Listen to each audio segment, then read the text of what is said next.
Ce matin, nous élevons ton saint nom au-dessus des cieux des cieux. Et nous te disons gros merci pour ta présence qui nous a précédés ici. Encore gros merci pour ta présence qui nous justifie, Seigneur. Béni soit ton nom qui est éternellement béni. Soutiens-nous, Seigneur, pendant que nous sommes dans ta présence. Éloigne les pensées humaines.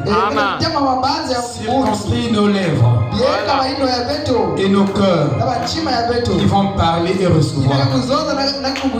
Laisse que tu nous remplisses de ton esprit et que tu nous élèves dans les lieux célestes en Christ. Et que Dieu Tout-Puissant, que tu nous enseignes ta parole.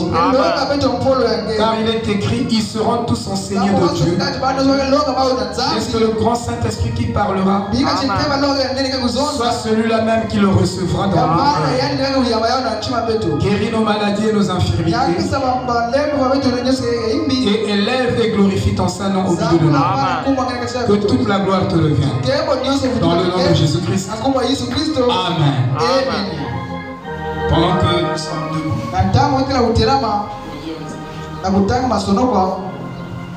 Josué chapitre 20.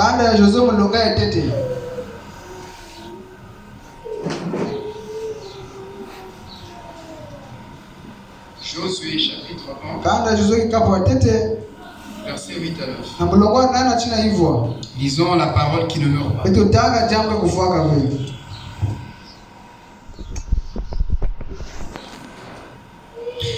Que ce livre de la loi Ne s'éloigne point de ta bouche.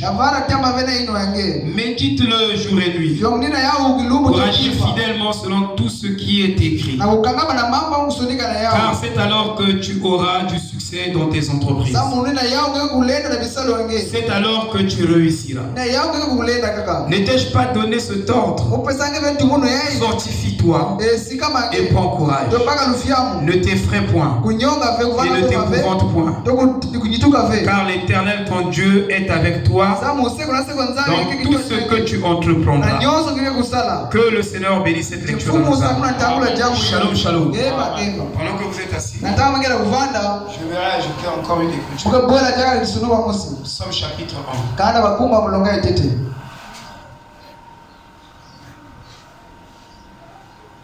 Psaume chapitre 1. Heureux l'homme qui ne marche pas selon le conseil des méchants, qui ne s'arrête pas sur la voie des pécheurs et qui ne s'assit pas en compagnie des moqueurs, mais qui trouve son plaisir dans la loi de l'Éternel et qui la médite jour et nuit. Il est comme un arbre planté près d'un courant d'eau qui donne son feuillage à sa saison et dont le feuillage ne se flétrit point. Tout ce qu'il fait lui réussit. Il n'en est pas ainsi des méchants. Ils sont comme la paille que le vent dissipe. C'est pourquoi les méchants ne résistent pas au jour du jugement. Il est pécheur dans l'assemblée des justes. Car l'Éternel connaît les voies ou la voie des justes. Et la voie des pécheurs mène à la ruine. Amen. Amen. Amen. Amen. Vous voyez le complément de cette écriture. Amen. C'est presque la continuité de Josué chapitre 1. C'est la même pensée. Amen. Amen. Alors nous sommes en train de développer un thème ici sur le livre de la confession. Et nous avons étudié les jours passés le livre de la généalogie des fils d'Adam. Et nous sommes passés par le livre du Seigneur.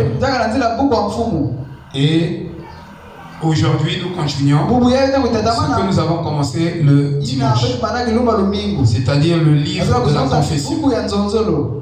Et nous avons dit que dans la Bible, nous avons à peu près 16 livres. Et nous les avons cités autrefois. En réalité, ce n'est pas 16. Nous avons dit que c'est plus de 16. Mais nous les résumons à 16. Et ici, nous allons étudier 8 livres afin de vous donner la base d'une véritable étude biblique. Amen. Qui peut dire Amen à cela? Amen. Alléluia. Amen. Parce que nous avons dit qu'il n'y a pas véritablement une étude biblique sans la révélation du prophète, la révélation de la parole apportée par le prophète de l'âge.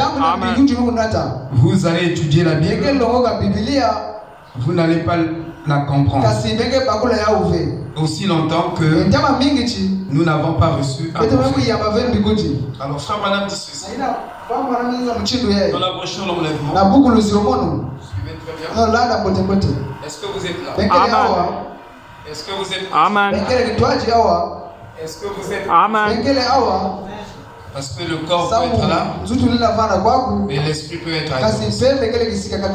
Dans la brochure l'enlèvement, au paragraphe 54, je ne suis pas ici pour blesser les sentiments de quiconque. Amen. Donc nous n'apportons pas la parole parce que nous connaissons quel frère se trouve dans telle position. Et nous commençons à prendre les écritures, on les a connus sur ça. Amen. Ça, ce n'est pas le Saint-Esprit. Voilà. Ça, c'est charnel. Donc, nous ne venons pas ici parce que nous savons que tel frère est dans telle situation, ou telle sœur est dans telle situation. Nous devons armer les citations. Non. Frère Branham dit, à ce moment-là, vous utilisez la chair comme un club. Voilà. Vous utilisez la chair comme une dénomination. Qui peut dire Amen? Amen.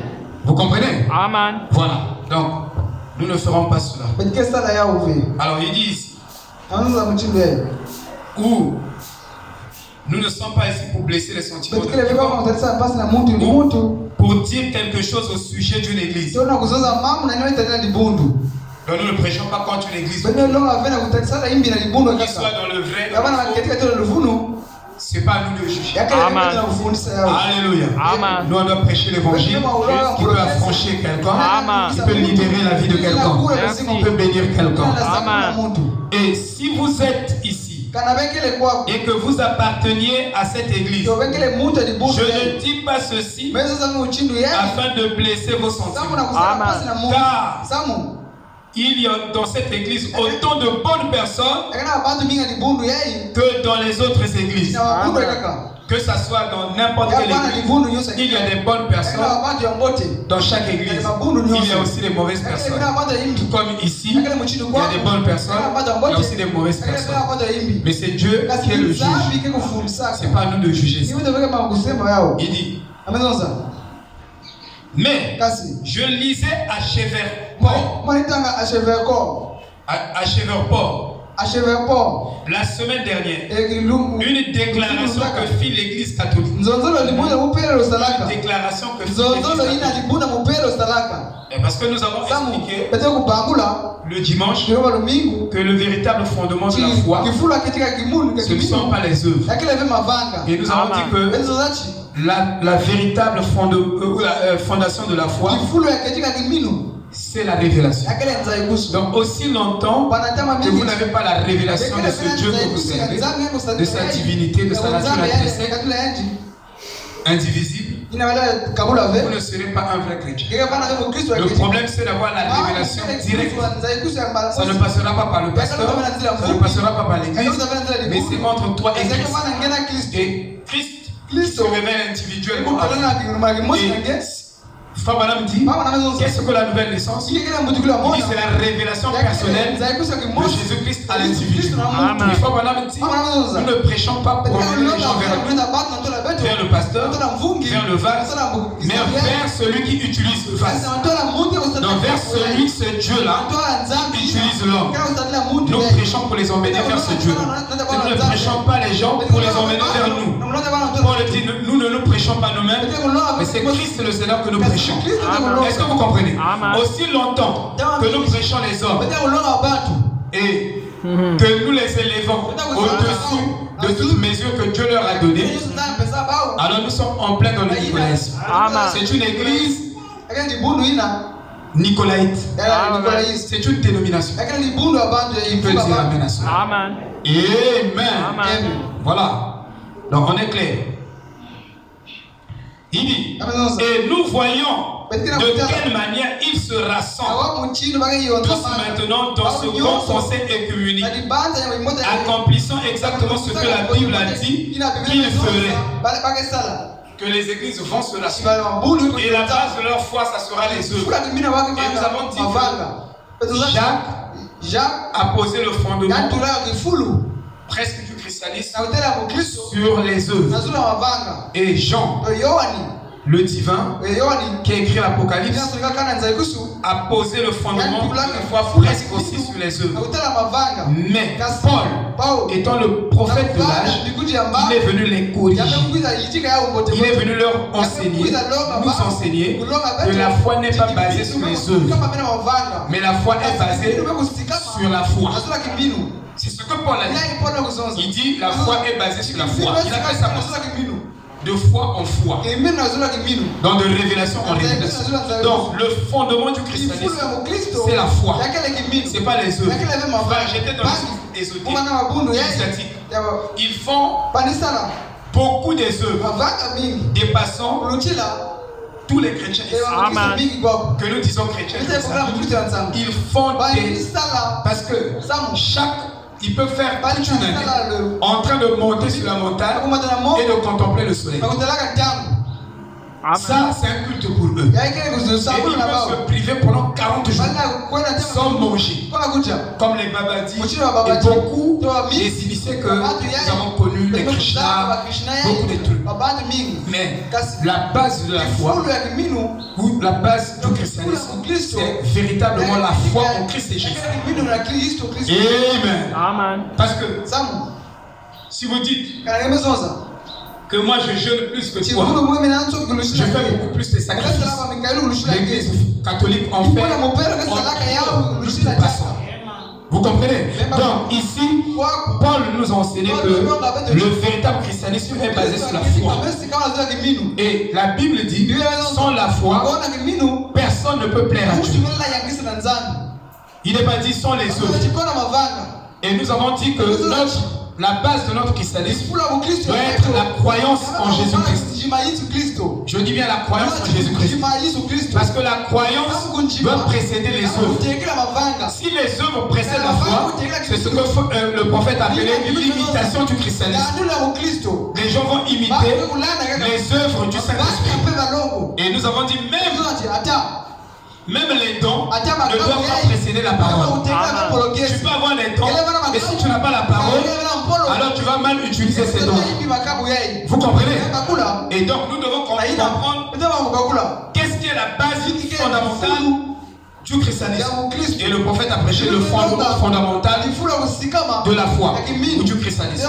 Donc ici, nous sommes en train de regarder ce livre et la confession. Maintenant, il dit rassemblement écuménique, accomplissant exactement ce que la Bible a dit. Ils disent, mais la Bible, certains protestants veulent s'accrocher à cette Bible. La Bible n'est rien d'autre qu'un livre sur l'histoire de l'Église. Les gens prennent la Bible comme un livre d'histoire de l'Église. Mais la Bible est une révélation. C'est la pensée de Christ qu'il a dévoilée au cours des âges. Il y a de l'histoire dans la Bible, mais la Bible n'est pas un livre d'histoire. Il y a la théologie dans la Bible, mais la Bible n'est pas un livre théologique. Et quand la Bible parle de la théologie, elle est tellement pure. Savez-vous que Jésus était un théologien? Et le premier message, quand tu dis ça, tu as maintenant des problèmes. Frère Branham était un théologien. Là, vous ne dites pas amen. Mais j'ai la citation du prophèt où il est dit que le Messie qui viendra, il sera un théologien. Mais un théologien de la catégorie, pas des théologiens littéraires que nous avons aujourd'hui. Il y a au-delà de la vraie théologie. Si la Bible parle de la vraie théologie, ça dépassera la théologie littéraire. Si la Bible parle de l'histoire, ça sera de l'histoire vraiment de spirit. Et chaque fois que la Bible parle de la morale, ça sera une morale qui est au-delà des normes de la morale de la société. Et cette morale sera appelée la vraie sanctification, qui est supplémentaire. Vous comprenez? Vous comprenez? Est-ce que vous me suivez? Amen. Alors, Frère Branham dit ici, nous découvrons que dans ce jour, il y a ces moqueries et ces railleries au sujet de la Bible. Les gens critiquent. Ils seront aveugles. Dit la Bible. Nous sommes dans l'âge de la Bible. Les gens ne vont pas comprendre la Bible. Tu ne peux pas comprendre la Bible en dehors du prophète. Et tu ne peux pas comprendre la Bible en dehors du Saint-Esprit. Si tu dis que tu es forcément tu dois avoir le Saint-Esprit. Et en ce moment-là, tu vas comprendre les 5 écritures. Sinon, tu ne comprends pas les 5 écritures. Amen. C'est très important. Il dit. Et alors qu'on essaie de la mettre dehors, on essaie de mettre la Bible dehors. Savez-vous que ce matin, tout le monde qui est allé à l'église avec la Bible? Et les églises sont en train de prêcher cette Bible.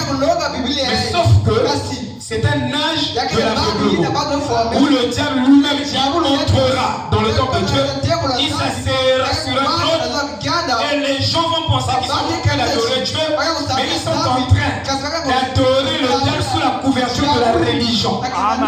J'ai suivi un prêtre catholique qui dit que de plus en plus, quand je deviens spirituel, ou quand je deviens de plus en plus spirituel, il dit que je deviens de moins en moins religieux. C'est un prêtre catholique qui fait cette déclaration. Donc un homme qui devient de plus en plus spirituel, il devient de moins en moins religieux. Or, dans le message, nous avons plus de religieux que des chrétiens, que des spirituels. Alléluia. Église à Mounou. Église à Mounou. Église à Mounou. C'est toi qui es venu mourir pour l'église. Mais nous savons que c'est l'église de Jésus-Christ. Qui peut dire amen?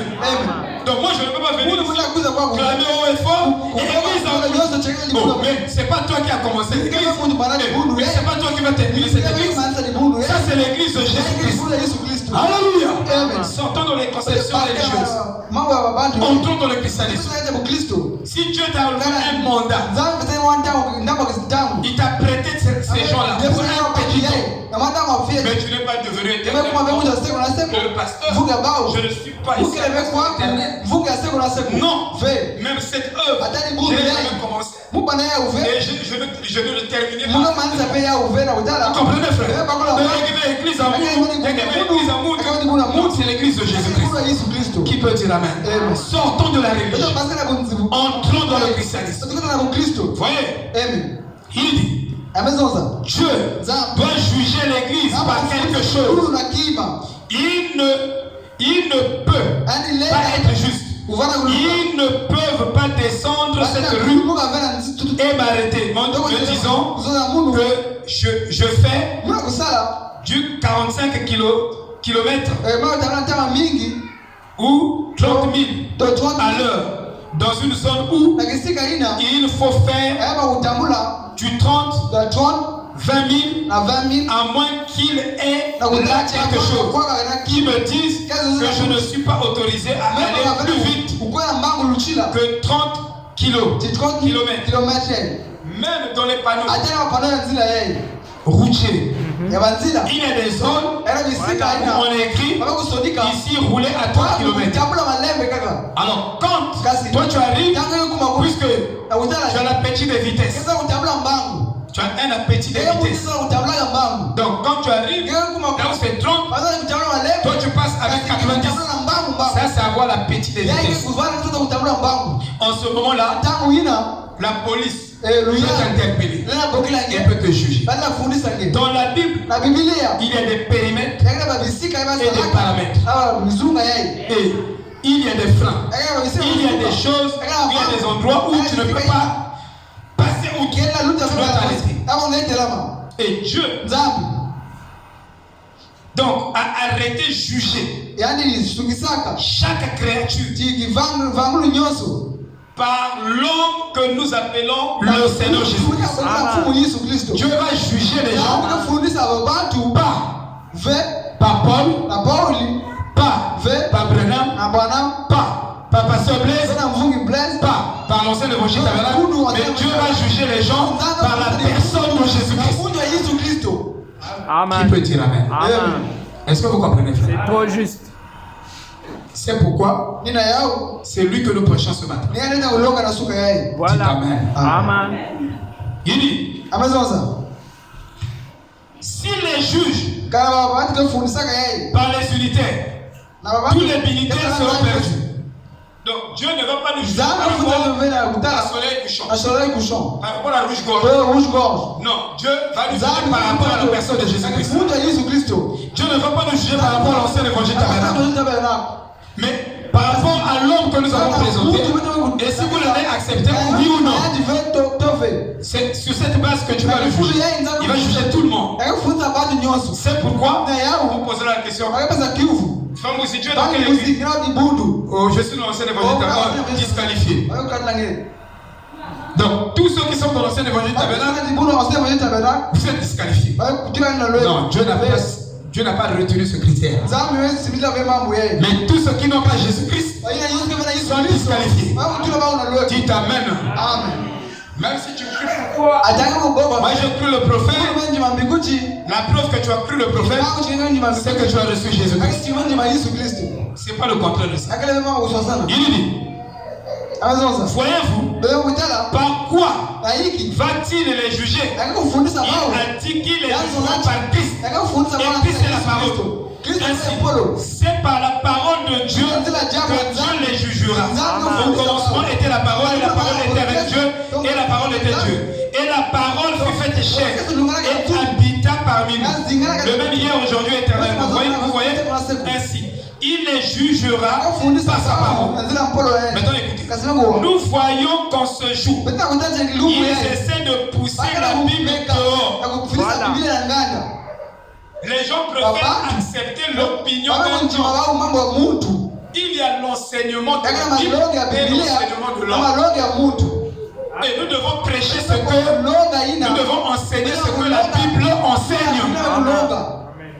Si nous prêchons ce que la Bible n'enseigne pas, alors ça c'est l'enseignement de l'homme. Et tout homme est un menteur. Seul Dieu est vrai. Et Dieu c'est cette Bible. Il est dit. Il dit. La Bible. Ils ne la veulent pas. Les gens ne veulent pas la Bible. Vous allez dire, oh, mais les gens marchent avec la Bible. De quoi parle le prophète? Il dit, ils ne la veulent pas. Ils ne veulent pas quoi? La Bible. Mais quelle Bible? Alléluia. La Bible de l'enlèvement. C'est ce que les gens disent. Il dit, pas la Bible ci. Ça, tout le monde l'achète. Mais la compréhension de cette Bible devait venir par un prophète. Et si vous refusez la compréhension de ce prophète, alors vous avez refusé l'interprétation de la Bible, de la pensée de Dieu. Voilà ce que Frère Branham est en train de dire. Ils ne la veulent pas. Il dit, pas cette Bible-ci, afin qu'ils puissent fabriquer toujours toutes sortes de créatures et autres et marcher d'après eux. Alors que je parlais l'autre jour à Cheverport au sujet de la communion, je leur ai montré que lorsqu'ils offraient cet agneau, ils ne devaient pas avoir de levain parmi eux pendant la durée des 7 jours. Pas de levain dans les 7 âges de l'église. Pas de l'hypocrisie. Pas de l'interprétation personnelle. Pas de pain avec de levure. Tout devait être sans levure. Cela représentait les 7 âges de l'église dont nous parlons ici dans le livre. Il ne devait y avoir ni levain, ni rien d'autre qui se sont mélangés à cela.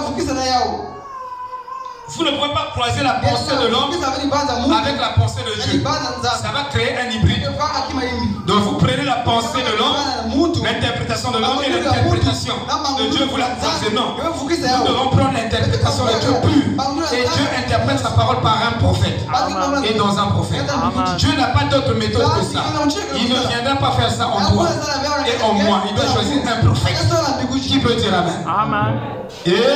Amen. Et le prophète de son choix. Oh, que Dieu nous aide. Il ne devait y avoir ni levain, frère, ni mélange de cela. Et nous avons mélangé des credos et des dénominations et tout le reste à la parole. Et nous essayons toujours de l'appeler la parole. Quand tu prends ta pensée, tu passes avec la pensée de Dieu, c'est la parole de Dieu. Quand tu prends ton interprétation, et tu prends l'interprétation, ce n'est plus l'interprétation de Dieu. Alléluia. Oh, que Dieu nous aide. Il n'y aura pas de levain pendant les 7 jours entiers. Et même ce que vous mangez aujourd'hui, n'essayez pas de le garder pour demain. Ce que vous mangez aujourd'hui, n'essayez pas de le garder demain. La manne qui tombait dans l'exode d'Israël, la manne d'aujourd'hui ne devrait pas être gardée pour demain. Demain, Dieu en veut envoyer encore une autre nouvelle manne. C'est-à-dire le message de Luther n'est plus valable aujourd'hui. Le message des pentecôtistes n'est plus valable aujourd'hui. Le message qui est valable, c'est Malachie 4. Le grain de blé. Amen. Amen. Oh, que Dieu nous aide. Il dit, n'essayez pas de le garder pour demain, mais brûlez-le avant le lever du jour. Car il y a un nouveau message qui vient et une nouvelle chose. Voyez-vous, ils essaient de le conserver. Cela a été l'attitude de l'Église. Il se produit un réveil et dans les 3 ans qui suivent, il commence une organisation avec cela. La dénomination crée une organisation. Mais avez-vous remarqué ce message a balayé le monde durant 20 ans maintenant, sans former d'organisation. Et il n'y en aura jamais plus. C'est la fin. Le blé est revenu au blé. Le blé est revenu à son grain. La balle s'est retirée de lui. Et le blé doit demeurer dans la présence du soleil pour mûrir. Dans ce message, va emmener l'église à la perfection. Alléluia.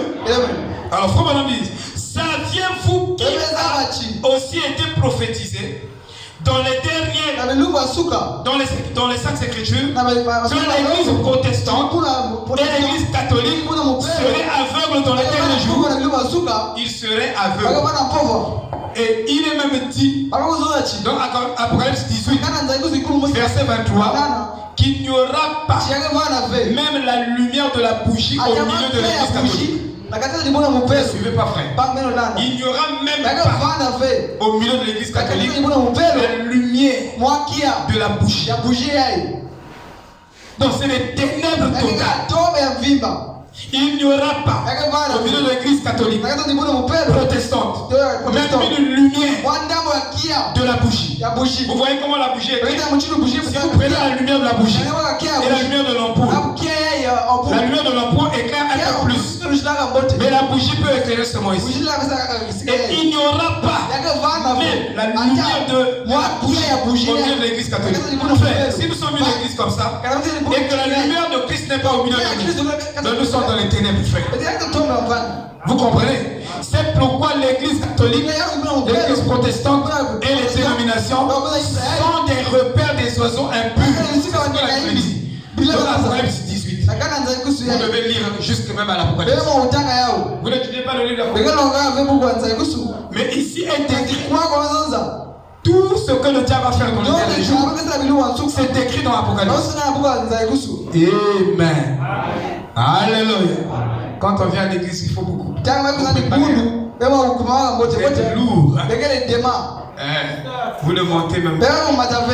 Je sens ça depuis. Vous comprenez? Vous devez monter. Ce que nous disons, ce n'est pas des histoires. Vous voyez? Il dit dans les Saintes Écritures que l'église protestante et catholique serait aveugle dans les lieux et que Christ serait à l'extérieur. Essayons d'entrer. Parce que tu dis, je suis riche et je n'ai besoin de rien. Je n'ai besoin de rien.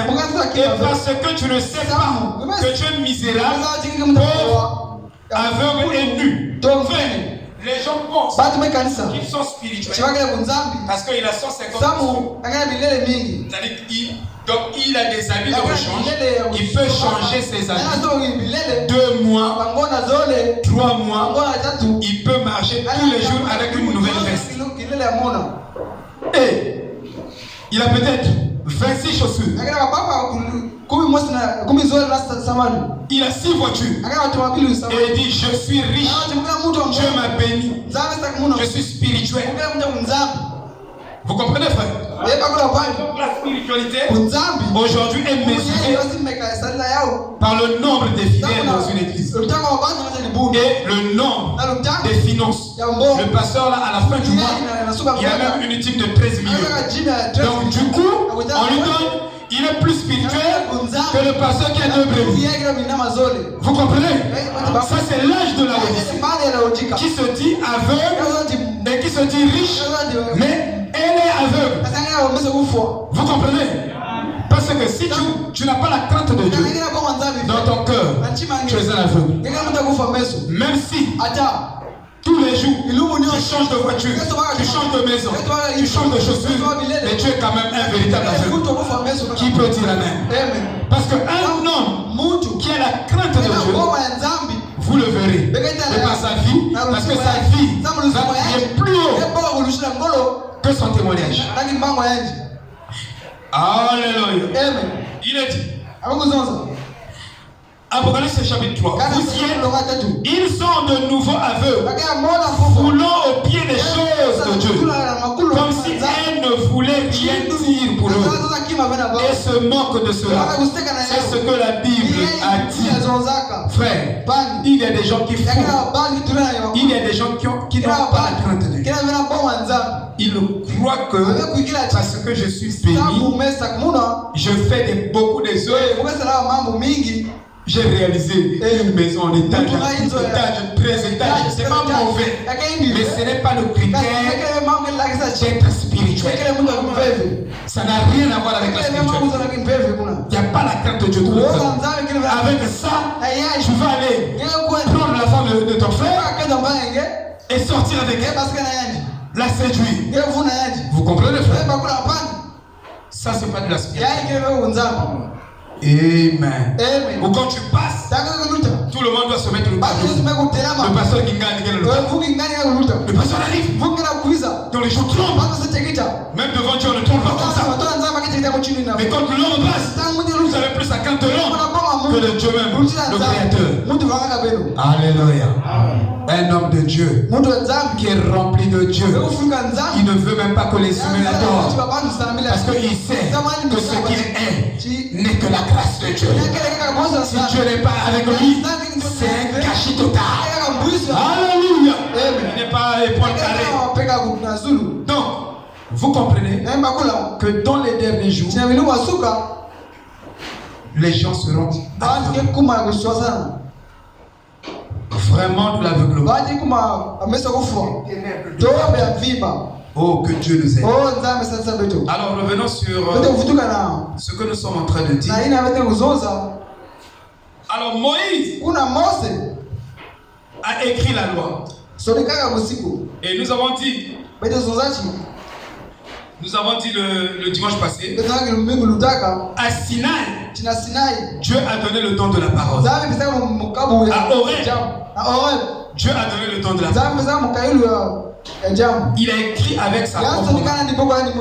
Mais Moïse est arrivé à Sinaï. Voyons l'idolâtrie du peuple. Il a cassé le diable.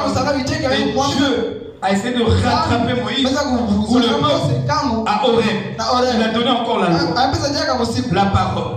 Et ils ont marché avec la loi de Dieu. Pendant qu'ils avançaient, mais cette loi qui est la parole de Dieu n'était pas mise en ordre. Martin Luther a parlé de Dieu. Tout le monde, tous ces messagers. Mais personne d'eux n'a mis l'église en ordre. Et l'église ne peut pas être mise en ordre par les dons de l'esprit. Parce qu'il y a une version qui dit que vous devez avoir des concepts clairs sur les dons de l'esprit. C'est une version très claire de la Bible qui dit que vous devez avoir des concepts très clairs sur les dons de l'esprit. Parce que si tu manipules mal les dons de l'esprit, tu vas plonger la confusion dans une église.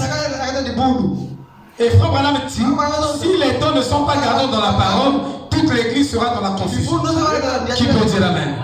Donc la foi véritable est basée uniquement sur la parole révélée. La parole révélée de l'âge. Donc Dieu a révélé cette parole et nous nous accrochons. Et cette parole devient la vérité présente de l'âge. Et cette vérité présente nous établit à Canaan. Autrement dit, c'est la vérité présente qui nous établit dans notre position d'adoption. Si vous n'avez pas la vérité présente, alors vous êtes balbutiant. Parce que la vérité, c'est la réalité réelle de Dieu au milieu de son peuple.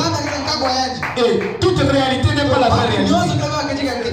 Vous voyez? Amen. Il y a une différence entre la réalité et la vérité. Et ce que tu vis est une réalité. Mais c'est une fausse réalité. Parce que tu ne vis pas par les yeux, tu ne vis pas par l'intellect, mais tu vis par la foi. Alléluia. Si tu vis par la foi, ce que tu vois, pour toi ça n'existe pas. Et ce que tu ne vois pas, c'est ce qui existe. De telle sorte que les choses invisibles ont été créées par les choses visibles, ont été créées par les choses visibles. Qui peut dire amen? Savez-vous que tous ici vous êtes des enfants bénis? Amen. Il n'y a pas un enfant maudit ici. Dieu vous appelle des enfants bénis. Qui peut dire amen? Amen. Donc moi je ne suis pas un maudit. Et moi je suis un béni. Alléluia. Amen. Quand je marche, c'est le ciel qui marche. Quand je m'assois, c'est le ciel qui s'assoit. Quand je chante, c'est tout le ciel qui chante. Vous voyez, comme on a dit, vous devez vous identifier au christianisme. Quand Noé est rentré dans l'arche, moi aussi je suis rentré avec lui. Quand Branham était sur le mont Saxen, moi aussi j'étais avec Branham. Le christianisme c'est l'identification. Et la foi vous identifiez à la chose. Alléluia. Est-ce que vous comprenez? Donc le livre de confession, il s'agit de confesser quoi? C'est un livre, mais c'est un livre particulier. Parce que tout ce que Dieu fait est particulier. Alléluia. Autrement dit, tout ce que Dieu fait est singulier. Et tout ce que Dieu fait est unique. Frère Branham dit, quand vous naissez de nouveau, il dit même votre attitude est un miracle. Votre manière de parler est un miracle. Vous marchez, c'est un miracle. Vous chantez, c'est un miracle. Tous les gestes que vous faites, c'est un miracle. Vous devenez un miracle dans tout ce que vous faites. Alléluia. Vous comprenez? Amen. Amen. Amen. Et Dieu dit à Josué, après la mort de Moïse, vous voyez, Dieu vient établir sa parole après la mort de son prophète. C'est pourquoi nous croyons au livre de Josué comme nous croyons au livre des Éphésiens. Parce que Frère Branham dit, le livre de Josué est comparable au livre des Éphésiens. Mais Josué, ce livre est venu pour emmener le peuple à s'installer dans la terre de Canaan, dans la terre promise. Mais c'est Josué qui devait les conduire là-bas. Ce sont les ministères éphésiens qui vous placent dans votre position d'adoption. Alléluia. Ce sont les ministères éphésiens. Que Dieu soit loué. Mais Dieu a retiré le prophète. Mais le message que le prophète avait écrit est resté valable. Et Josué n'est pas venu avec un autre message. Il n'est pas venu avec un autre livre. Mais il a pris seulement le livre de confession que Moïse avait écrit. C'est avec ce livre-là qu'il va établir le peuple dans notre position d'adoption. Amen. Vous comprenez? Amen. Et notre livre de confession, c'est le message de Malachie 4. Ce qu'il a apporté. Savez-vous que en ce temps-ci, Dieu ne vivifie que ce que Branham a prêché? Amen. Amen. Parce que ce prophète viendra planter dans la Bible, dans le corps de l'épouse, toute la sémence de la Bible entière. Il dit toute la sémence de la Bible entière, partant de la sémence du serpent jusqu'au prophète de la première pluie. Amen. Quand vous avez la sémence, vous avez tout. Amen. Quand tu plantes une sémence, en fait dans la sémence et dans le fruit qui va sortir de cette sémence, les deux sont les synonymes. Donc le fruit est le synonyme de la sémence. C'est pourquoi frère Jésus disait, vous reconnaîtrez un arbre par ses fruits. Parce qu'il savait que s'il est la bonne sémence, alors il portera des bons fruits. Donc en regardant les fruits que porte la vie de l'homme, vous pouvez savoir qu'il est la sémence de Dieu ou il est la sémence du diable. Amen. Et Frère Branham dit, en réalité, il ne s'agit pas des fruits, mais il s'agit du fruit. Il dit le fruit, c'est l'enseignement de votre saison. Et c'est ça le livre de confession. C'est très Parce que Dieu ne viendra pas vivifier le message de lutter. Mais il viendra vivifier le message de Malachie 4. Dieu est précis, c'est un Dieu de saison. Et chaque saison a ses caractéristiques, chaque saison a ses fréquences, chaque saison a ses vibrations. Et la vibration de cette saison, c'est la colonne de feu. Amen. C'est-à-dire, c'est la colonne de feu qui transforme votre caractère rustique en caractère de Christ. Amen. Merci. Alléluia. Donc c'est lui le formateur de notre caractère. C'est la colonne de feu. Ce n'est pas le pasteur qui forme le caractère des gens, mais c'est la colonne de feu qui est Jésus dans Jésus, qui est Elohim lui-même, qui forme le caractère de Jésus. Et il emmène à l'image de Christ. Vous devenez un Jésus. Quand vous marchez à Pointe-Noire, c'est Jésus qui marche à Pointe-Noire. Si vous vous déplacez, vous allez en Angola, c'est Jésus qui est parti en Angola. Vous êtes les images de Christ. Alléluia. Vous êtes l'empreinte de sa personne. Vous êtes un Dieu mineur. Vous êtes le Dieu de la terre. Le problème, c'est que nous n'avons pas la foi dans ce que nous sommes. Et nous ne connaissons pas notre propre identité. Nous ne savons pas que nous ne sommes pas du monde, mais nous sommes du ciel. C'est très juste. Franck du ciel. Bienvenue du ciel. Ndoussi du ciel. Tanguy du ciel. Francky du ciel. Vous êtes célestes. Les sœurs célestes. Alléluia. Est-ce que vous êtes avec moi? Non, je voulais vous donner. Je voulais vous donner plus de courage. Kevin du ciel. Chidéric du ciel. Mbama du ciel. Tout le monde du ciel. Moi-même du ciel. Alléluia.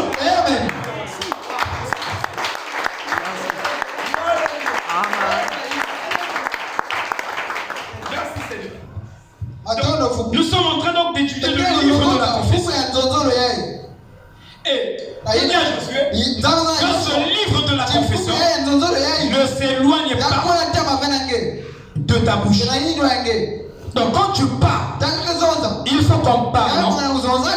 Que ce qui est écrit dans la Bible sorte de ta bouche. Que la parole de Dieu, la parole de réconciliation, pas de discorde, mais de réconciliation sorte de ta bouche. Si tu arrives quelque part, les gens ne s'entendent pas. Et quand tu commences à parler, tu commences à leur montrer l'amour de Christ. Vous comprenez? Et que tes paroles soient salées. Ça va leur commencer à donner le goût de devenir chrétien. Oh mon frère, quand Paul parlait, oh, Aquila et Priscille, ils ont dit non, ne vois pas Paul. Ne nous quitte plus. Reste ici. C'est trop beau. Ce que tu dis, c'est trop beau. On veut écouter ça davantage. Alléluia. Amen. Est-ce que vous comprenez? Nos communions sont bourrées de futurités et de foutaises. Quand on se retrouve, parlons de Christ. Parlons de la parole. Restons ce moment-là. Vous voyez? Alors Moïse a porté la parole. Alors Dieu, dans Deutéronome 11 et Deutéronome 4, il dit à Moïse que ce que je t'ai donné comme loi, demande aux enfants d'Israël d'écrire ça. D'écrire cette loi, la parole. D'écrire ça dans leurs mains. Est-ce que tu peux écrire la parole de Dieu? D'écrire ça, cette parole dans leur mémoire, dans leur front. D'écrire. D'écrire la parole dans leur front. Et chacun de nous devait écrire le livre de la confession dans son front. Or dans le front se trouve la mémoire. Le cortex. Devait écrire Juste. les paroles du livre de la confession dans nos mains. Pourquoi? Pourquoi on a enregistré les ventes? Voilà. C'est pour rendre la parole permanente. Tant que la chose n'est pas écrite, la chose là ne deviendrait pas permanente. C'est pourquoi nous avons la Bible. Elle est permanente. Nous avons des brochures. Elles sont permanentes. Donc Dieu voudrait que sa pensée soit écrite de génération en génération. Qui peut dire amen? Et que les enfants de nos enfants puissent lire sa pensée et comprendre sa pensée. C'est pourquoi il a dit, écrivez-le. Même attachez les paroles de Dieu, même dans vos lits. Quand tu te réveilles, la première des choses que tes yeux doivent contempler, ça doit être une image théophanique de Dieu. Amen. Donc la première des choses que tes yeux doivent voir quand tu te réveilles au lever du jour, tes yeux doivent être donc doivent contempler d'abord. David dit la loi de l'Éternel. Il dit j'ai attaché ta parole dans mon corps afin d'agir fidèlement avec tout ce qui est écrit. Amen. Que ma journée commence par la parole et qu'elle se termine par la parole. Parce que la parole et Dieu sont la même personne. Et la parole est synonyme de Dieu. Et Dieu est synonyme de sa parole. Et Paul dit, Christ est révélé dans sa propre parole. Donc un homme est égal à sa propre parole. Et quand Josué nous donne le livre de la loi, pour qu'en marchant, en confessant ce livre va nous amener directement dans la terre promise. Et dans cette terre promise, quand nous y rentrons, c'est pour vivre, c'est pour mourir, c'est pour couler et pour nager là.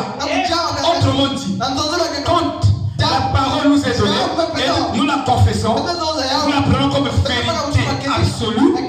En ce moment-là, vivre pour nous est égal à cette parole. Mourir pour nous est égal à cette parole.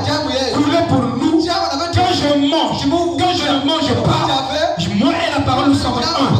Et frère Branham me dit, si j'ai déjà la révélation d'une vérité, et je ne la vendrai jamais pour 10 milliards de dollars. Quand Dieu vous a révélé que ceci est la vérité, alors je m'accroche à ça. Pour moi, cette vérité devient pour moi une question de vie ou de mort. Mourir ou vivre, je m'accroche à cette vérité. Que je sois rejeté, critiqué, je m'accroche à cette vérité. Que je reste seul, je m'accroche à cette vérité. Alléluia. C'est ça la vérité. Mais il y a nous fondons la parole de Dieu pour l'argent. Non, Josué devait les emmener à Canaan. Pourquoi à Canaan? Pour qu'une fois installés à Canaan, alors pour eux, ils ne vivront pas dans le Canaan. Parce qu'en dehors de Canaan, il n'y a plus de bénédiction. Dieu ne bénissait jamais Israël aussi longtemps que Israël n'était pas dans Canaan. Donc si vous n'êtes pas dans la vérité présente, Dieu ne vous bénit pas. Vous pouvez prier des milliers de prières. Mais si vous êtes à un iota de la vérité présente, vos prières sont inefficaces. C'est pourquoi vous ne pouvez pas prier sans Jean 1.1. En fait, Jean 1.1 précède votre prière.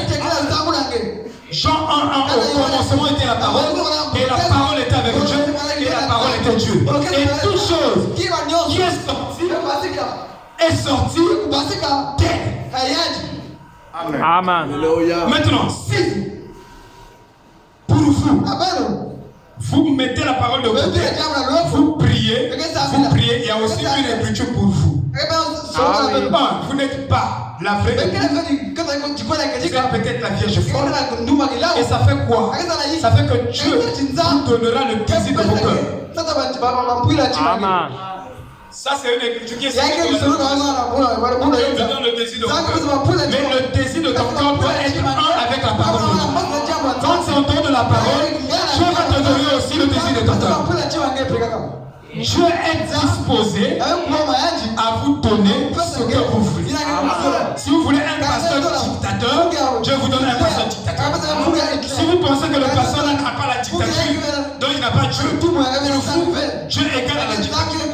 Dieu, il va créer quelque chose ici pour vous sortir de cette église, pour vous aider. Il est l'arbre tombe du côté où il est bouché. Donc Dieu connaît le cœur de chacun. S'il voit que lui, avec tel pasteur, ça ne va pas marcher, il y aura un conflit de personnalité. C'est très juste. Crois ce message. C'est accepter la personnalité de frère. C'est trop juste. Tu ne peux pas croire ce message sans pour autant accepter sa personnalité. Il était illettré, oui. Mais je vous dis, il était plus lettré que nous tous.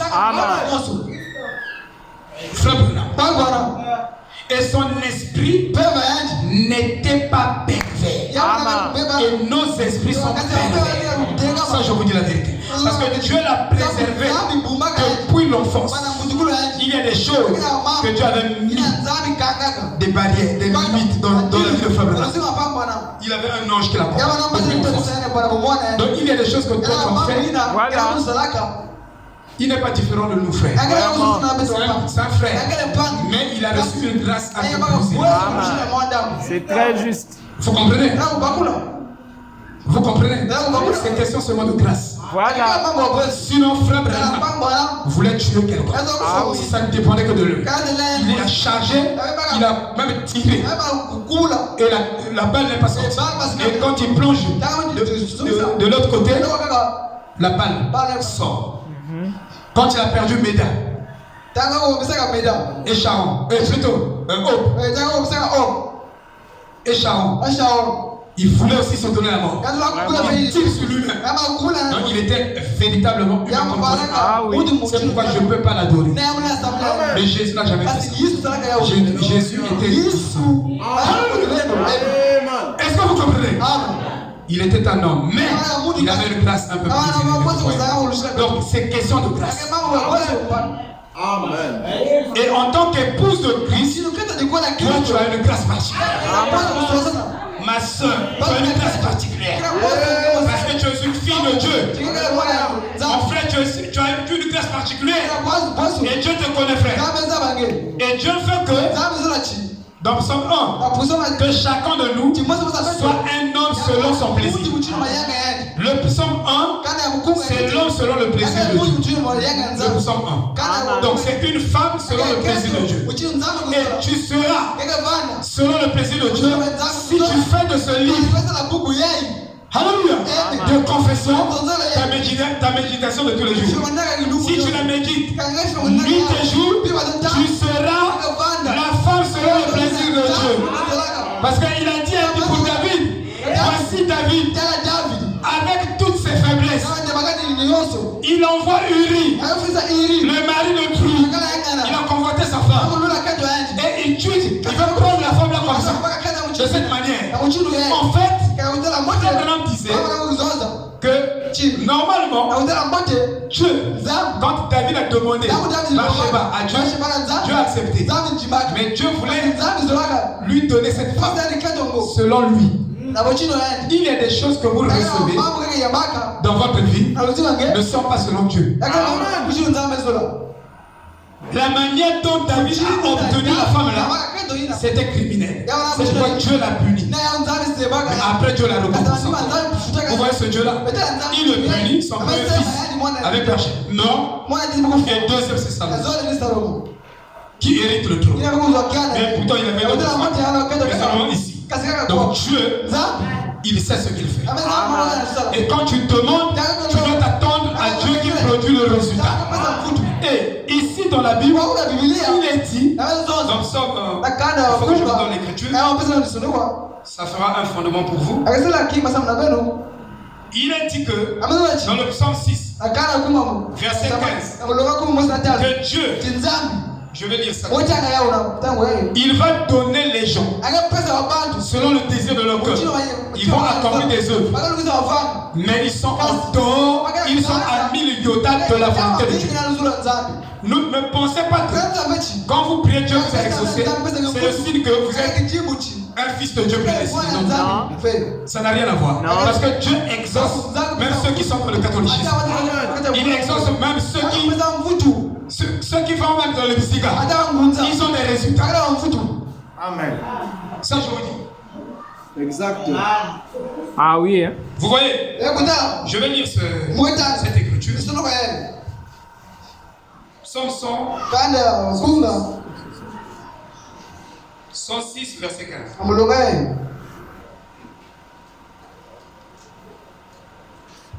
Verset 15. Il dit, il leur accorda ce qu'ils demandaient. Ça c'est qui? C'est Dieu.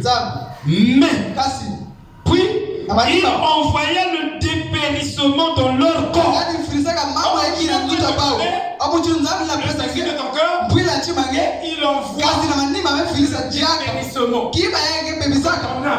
dépérissement. Et tu as maintenant l'âme la plus chétive de l'histoire de la Bible. C'est un peu brutal, mais c'est-à-dire, je te donne ce que tu veux. Mais tu deviens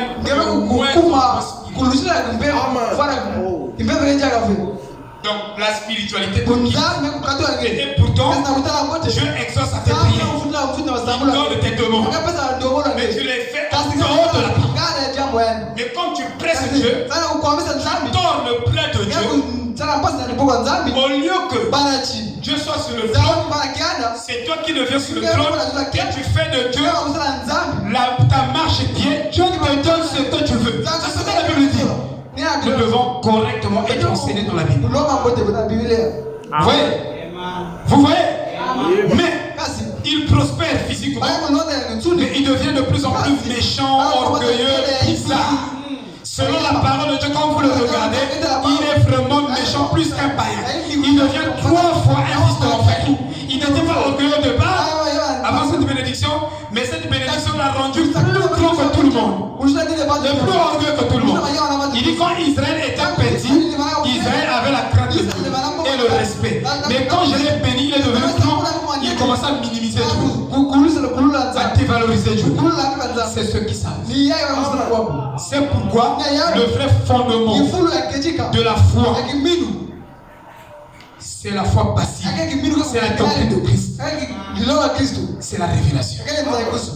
Et si vous manquez la révélation, forcément, vous allez tomber dans le gnosticisme. Si vous mettez le prophète de côté, vous serez béni, élevé, même en parlant bien comme un conférencier, mais vous serez un grand orgueilleux. Shalom, shalom, shalom. Shalom, shalom. Amen.